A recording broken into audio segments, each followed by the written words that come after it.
you, Mr. Chairman. Thank you, Senator Lieberman. Senator Chambliss.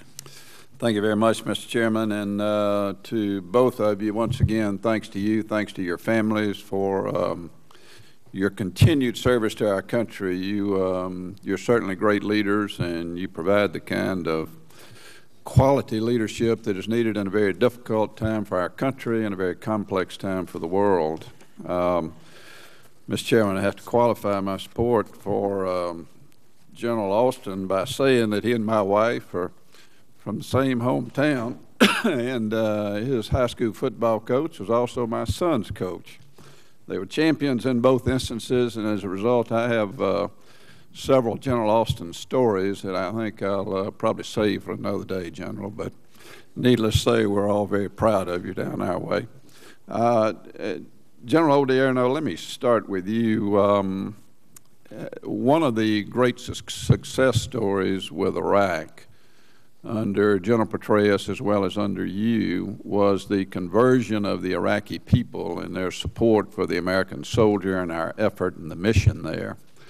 Where does that stand right now? What do you see from the standpoint of the attitude of the Iraqi people towards the American soldier? I would say, Senator, this is always a very difficult issue. I would just say, first, they understand what the U.S. Mission is there. But Iraqis are tired of forces outside of Iraq, inside of Iraq. Been there for a long time. They appreciate the progress that they're seeing. They want to move forward, and they want to take over their own country. And so what we've done lately, which I think has really been very, very good, is the fact that we are supporting Iraqi security forces and allowing them to do more. They are starting to see that future. And that's helping them to appreciate the role of the U.S. soldiers even more, because they realize that they need our support in order to get to where they want to be, an Iraq that can be run by Iraqis, Iraq that can be secured by Iraqis. And so I see that because of that, I'm starting to see this improvement in relationships among Iraqi leaders and U.S. leaders, as well as our soldiers and their soldiers. There's links that will never be broken between Iraqi security forces and U.S. forces because of what we've stood by each other now through some extremely difficult times and shared some common sacrifices.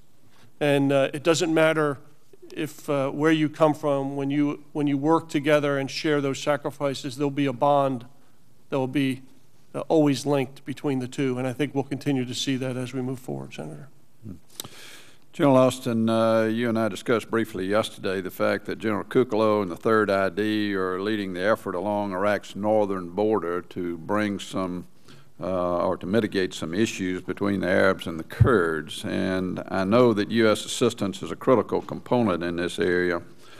Could you give us your thoughts about your confidence in the fact that we'll be able to solve this issue? Is it going to continue to be necessary to devote a BCT to that region? Senator, I think the Arab-Kurd tension issue is an issue that the Iraqis must take on and they must solve for themselves. I think that we can do a tremendous amount of work, can do a tremendous amount of good by advising, assisting in any way we can, building confidence measures, to bring some of the parties closer and closer together. We've already done that in the North, as you know. 3rd ID has been an instrumental part of that, and we'll continue to work that as if confirmed, as I go back in the theater. But I think that this will take some time. It's a very complex issue, and again, I think it's an issue that the Iraqi government must fully embrace and work hard at it. General Austin, as we look to the withdrawal of troops, as I told you yesterday, I think your leadership may be coming at the most critical time because of the fact that it's going to be necessary to get an awful lot of equipment moved around as well as our troops out in a safe and secure manner. And I think your comment to me was that you're prepared for them to take a swing at you as you come out. I'd appreciate your comments relative to what your thoughts are regarding safety and security of our troops as you transition out. Well, I have every reason to believe, Senator, that as our footprint decreases, there will be extremist elements that try to place additional pressure on us. We'll be prepared for that. We'll make sure that all of our intelligence systems are working. We'll work with the Iraqi security forces to make sure that we continue to approach these issues as partners. But the Iraqi security forces really have to play a big part in providing for our security. The security of our forces is foremost in my mind. And if as conditions change on the ground, if I need resources to accomplish a particular mission, I won't hesitate to let my chain of command know that. But I'll assess that every day every day that I'm in theater if I'm confirmed. Lastly, General Odierno, you mentioned yesterday the number of incidents in Baghdad, or excuse me, in Iraq, particularly in Baghdad, though, have decreased in a significant way, but yet when something does happen, it's all over the news. And I wish you'd comment on that, because I think that's a point that the American people need to understand relative to casualties that we're seeing there.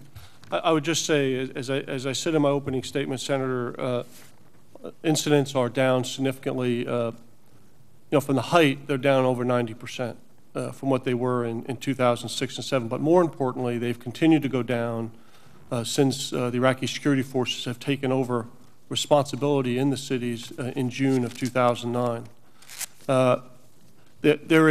What's interesting is, as security has gotten better, as people we're starting to see life come back to all the cities in Iraq, each event takes on its own, it gets more publicity, every single individual event, which is important and good. But I think sometimes we tend to focus so much on these incidents, we really forget to put it in perspective to once where we were and where we are today, and it's really pretty significant. As you fly over Baghdad today compared to just a year ago, it is a significantly different place. Traffic jams all over, markets exploding, private investment coming in. That would not be occurring if you didn't have security. And you see that in other cities around Iraq as well. I don't want to give the impression that there is not violence in Iraq. There is still violence. There's still work that has to be done. But it is at a level where I believe the Iraqi security forces are capable of handling that level of violence. And as we continue to develop the police and the Army for our departure at the end of 2011, I believe they will be ready to protect the people of Iraq. Well, thanks to both of you again for your service, and I hope as you assume these new commands that you'll take a moment to express to those men and women that serve under you how much the American people appreciate their great commitment and their great service. Thank you very much. Thank you, Senator Chambliss. Senator Nell.